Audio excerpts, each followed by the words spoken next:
Hello, welcome to Shamanism, Metaphysics, and Grace. I'm Lauren Hubele, and I'm interviewing my dear friend and mentor, Jyoti Wind. Jyoti, welcome. Thank you, Lauren. Glad to be here. I am really glad you're here too, and I believe you have a lot of wisdom, as always, to share with us. Would you mind first opening the sacred space? I'd be glad to. Thank you. Grandmothers and grandfathers of the East, we call to you. We ask for your insights in these times. Grandmothers and grandfathers of the South, we call to you. We ask for your blessings in our sense of direction and purpose. Grandmothers and grandfathers of the West, we call to you to help us receive what is ours, in our own healing process. Grandmothers and grandfathers of the North, we call to you. We ask for your wisdom. Assist us in seeing what we need to see at this time. Grandfather Sky, keeper of the starry night, we call to you. We ask for your blanket of protection in all that we do. Grandmother Earth, you whose cells we occupy, we ask for your blessings of mercy and compassion. And to that wise being who lives inside of our hearts, may that being inform us well.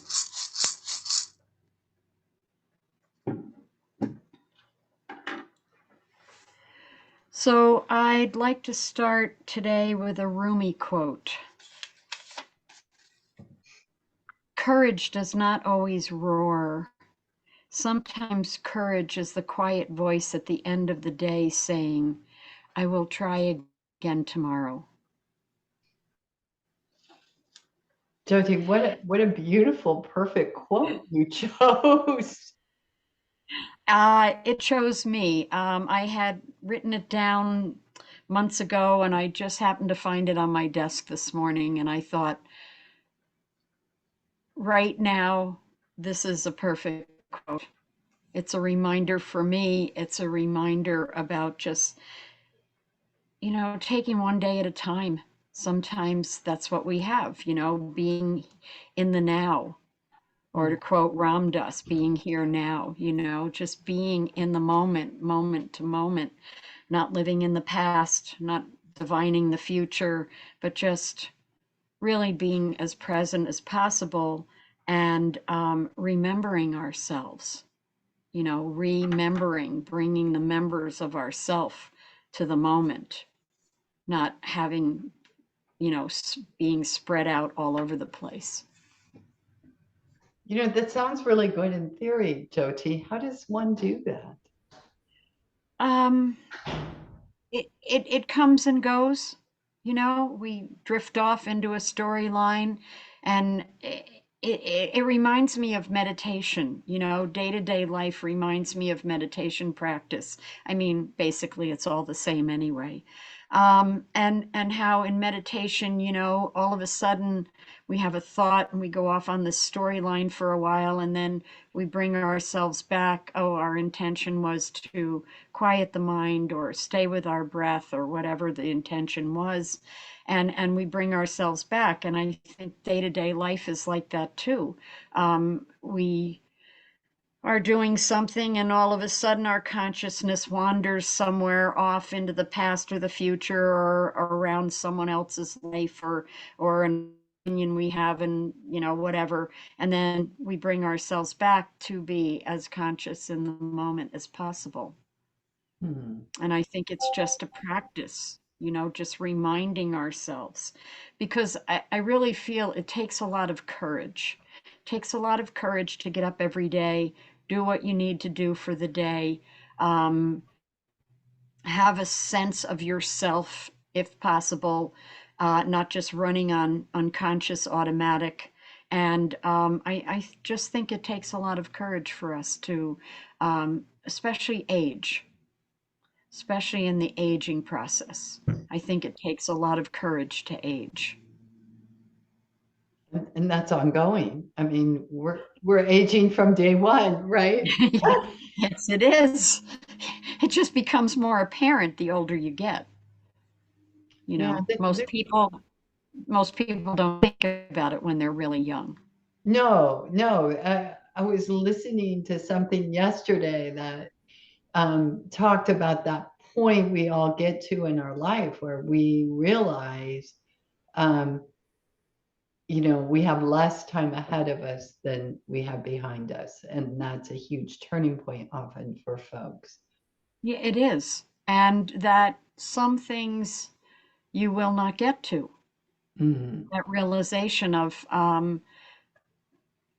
I don't want to set something in stone and say, oh, there's certain things you'll never get to. Some people get to them in their 80s, but a large part of looking at your life is realizing the things that are ahead of you and you can do, and some things are behind you, and that's done. As you were talking about remembering and you were talking about aging, I realized this weekend I was listening to a series of lectures from Clarissa, Pincola, Estes, and it's the group of them called the Dangerous Old Woman. Have you heard those before? Yeah. And they're so beautiful for our listeners if you haven't done that. But she talks about this remembering process and how, often in our terminology today we say, who I was born to become. And she corrects it and says, no, you are already are. You just haven't collected all the parts because you've been giving them away. Yes. Yes. And that's another key point. I love Clarissa. Yeah, I love her. She's a wonderful woman and teacher, Mhm. an example, living by example. Um, it is about coming to those places and that stopping of giving oneself away and giving to oneself and remembering, bringing those pieces of yourself back to yourself. That can look like soul retrieval and shamanic work. That can look like in meditation, just bringing those pieces, remembering those times where you inadvertently gave yourself away. And in order to survive, in order to have what you wanted, in order to get the pay raise or, whatever it happened to be at the time. And it's bringing that energy back to yourself so that you can stand wherever you are on the planet and be more whole and Mhm. be more cognizant of who you are and why you're here and be more conscious of yourself. Yeah. Yeah. Because when we're whole, then we have all we need to face what comes up. I mean, we know that, but when it feels shaky is when we have parts of ourself that we are scattered and we don't remember. Yes, yes. Yeah.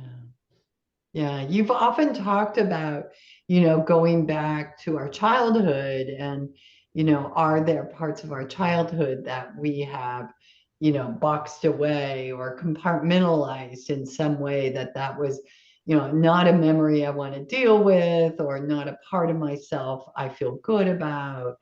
And so I think you're also referring to going back and bringing all those parts back. And the Mhm. energy that gets stuck, the energy that stays there, so to speak. You want to liberate that energy so that you have it when you need it. I just read something the other day, and I thought, how true and fitting. It said your childhood was meant as a time of going through different kinds of situations and learning and transforming, but not carrying your childhood on your back your whole life. It was a time of transition, a time of woundings, a time of learning, a time, but it's not to carry it for 70 years. It's not to, it's to go through it, work through it, and carry on.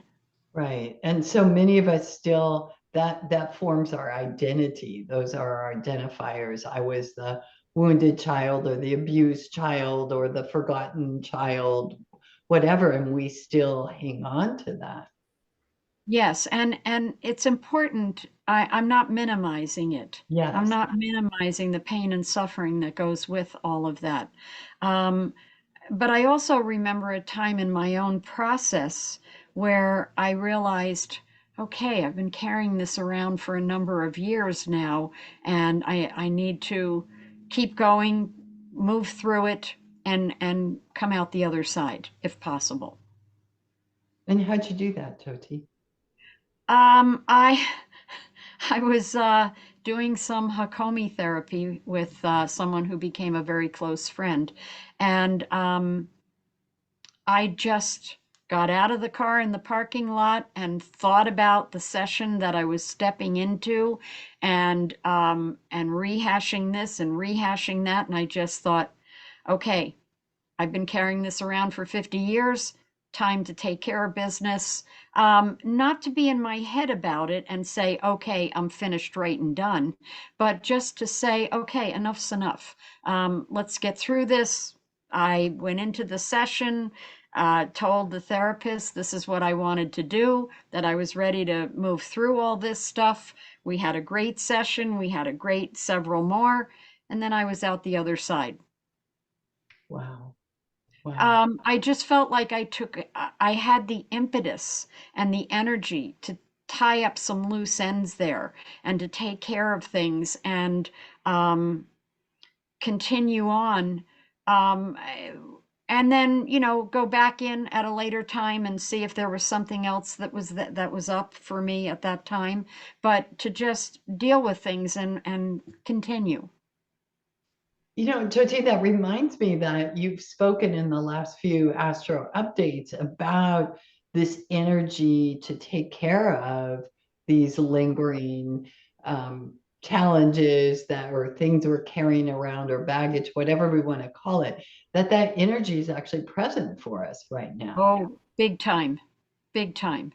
Especially with Mercury slowing down right now, yesterday, today, tomorrow, as it goes direct. It's been retrograde for 3 weeks, and Mercury goes direct tomorrow. And so Mercury is slowed down so that you can really get a look at what's happening, what's going on with your own psyche and consciousness, and maybe for some people, what it's time to let go of. And then we'll move on. We'll redo the last 3 weeks over the next 2 weeks, and then move into new territory again with Mercury. But when Mercury has been retrograde for 3 weeks, it's been in an internalized time frame. That's what it wants of us. It wants us to go inside. We're not a culture that goes inside very easily, you know? And so we're fraught with misunderstandings and missed appointments and, oh, I'm here, where's my client? That's just how it goes. I had a few of those. And it's kind of like an opportunity to work on some inner stuff, some inner work at that point in time. And so when Mercury goes direct tomorrow, it's movement. It's like, okay, let's see where we were dwelling or the information we were gathering over the last 3 weeks, and how can I implement that in my life right now? And there's some other planetary influences coming up right now that will help give that energy and impetus. Yeah, yeah, in March. Yeah. March when Pluto enters Aquarius, I mean, that's the big shift. That's on the minds of astrologers everywhere. This is a big shift from March till June, and then really getting underway next January 2024. Mm, mm. So So, we're on the cusp of things. You know, right. we're being given maybe little hints, little pieces of information that say, be with yourself, be as conscious as you can with yourself. Call up your courage. Jupiter's in Aries right now. Call up your courage and just go for it. If you have dreams, if you have visions, if you have a place where you really need to put your attention and make something happen, just find your courage. It's in your heart, you know? Courage and what is it, coeur? I'm not French, but it's a French word and it means courage. I mean, it means heart. And so courage comes from the heart. Mm, mm. All around me, I'm seeing women do the most incredible things, like really about faces in their life and making these courageous changes. And I'm sure that that is all part and parcel of what you're talking about. Absolutely. So it's Yes. kind of like everyone's doing their housekeeping and lining themselves up for what's coming in March. Yes. Yes. Consciously aware of it or not. Yeah, There's a part of us that knows that something's getting ready to shift, and it's just a question of how much we can clear the decks or how much we can make room. It's like that old image. I think it comes from Zen Buddhism. You don't go to the teacher with a full cup. You at least go with a half empty cup so that you have room for their teachings to fill your cup in a sure. sense. So you want to go into this next phase with your cup at least half empty of things, ideas, opinions, thinking you know what's happening, that kind of thing, so that you can approach the new and the unknown with room to take it in. Nice. Nice. Yeah. Yeah. So Jyoti, this invitation that you're offering today for folks to remember themselves or find themselves, is there any practical practice you might have to offer today to help us with that? Well, I was thinking of this earth sky meditation that I've led at different times during workshops and study groups, and I'd like to tell you where it came from before we start. So I was standing on a sacred site in Ireland, and it was an old church ruin with a graveyard, but it had been a pagan site before that. And I was just standing on the land there, and I closed my eyes, and I have a real penchant for the star or portal of Sirius, the star, and so I just thought to myself or envisioned in myself my connection to this star, and then bringing that energy into my heart, and then going down into the center of the earth and bringing that earth energy up into my heart, and that star and earth energy kind of blending and going out through my heart to that place or to the world or to whatever. And I thought, wow, that's really interesting to do that, to be on a sacred site and bring in the sky energy, the cosmic energy, and the earth energy, and have them kind of mix a little bit and go out into the world. I've discovered that other people have kind of patented that and call it heart meditation. For me, it was just a personal experience, and I thought how interesting to go to sacred sites and do that. You know, COVID came in soon after that, and so that kind of nixed my idea at the moment. So, but I use it as a meditation, and I used it as a meditation myself this morning, and that's why it was foremost in my mind as we started this talk. Great. Would you share it with us, please? Sure. So just take a minute, close your eyes, and just go into yourself. Just be aware of your heart, be aware of your breathing, Mind and breath are connected, so as you slow your breath, you slow your mind. As you slow your mind, you slow your breathing.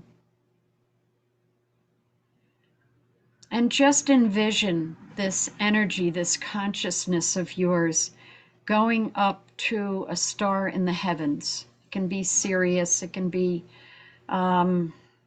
any star, anything that is beyond your physical conscious body. It can be your higher self. And so bring that energy down into your heart. And then picture your energy and consciousness going down into the center of the earth. Some people see a cord coming out of the base of their spine going down into the center of the earth. And just bringing that energy from the center of Gaia, the center of the Earth Mother, up into your heart. And see it mix with that cosmic star energy, that higher self energy in the heart. And just for a moment, send that energy out to the world. Because the world can use our healing. Whether it's individuals who are sick, whether it's a group of people who are at war or struggling, just send that energy, that mix of cosmic and planetary and your own energy out into the world, just for a moment. And then come back to yourself and do it again, although try this time to do it as one full breath. So you send your mind and breath up to the cosmic energies, bringing it down into your heart at the same moment, or the next moment you send it down into the heart of the earth and you bring it up to your heart and you mix those energy and send it out. You send it out to someone in need, you send it out to a culture that is struggling, you send it out to the world at large, whatever works for you. And we'll do it one more time. You send your mind and consciousness up to the heavens, to a star, to your higher self, and bring that higher vibrational energy down into your heart as you send your mind and breath and awareness into the heart of the earth. Bring that up to the heart, mix it, and send it out to the world. And then come back to yourself. And that's something you can do for yourself and to the world, or to individual people when they're sick, or whatever whatever grabs your attention, where it's needed, where you see it's needed. And it's very I don't know the word I want. It's not personal. It's not like a personal agenda where you want something to look a certain way and get better and fix it. It's just it's more detached. You're sending this energy out to wherever it's needed. And it opens your heart and it gives you a sense of participating in the healing of all that is, you know? And I think it benefits you and wherever you're sending it. Beautiful. Beautiful. Thank you. It's always lovely to end with a practice that we can use in our daily life as we're journeying through this interesting time. Yes, yes, to say the least. Yeah, yeah. Yes. So, Jyoti, do you have any classes or anything that you would like to share with folks coming up? I have a Downloading the Dragon Code series coming up Thursday evenings starting this week. It's on my website, and I also have a Walking with the Ancestors group that is starting Saturday morning, this coming Saturday morning, and that is on my website as well. Beautiful. And remind me of your website again. It's www.jyotiwindastrology.com. Perfect. Thank you. Okay, All until right. next week. Yes.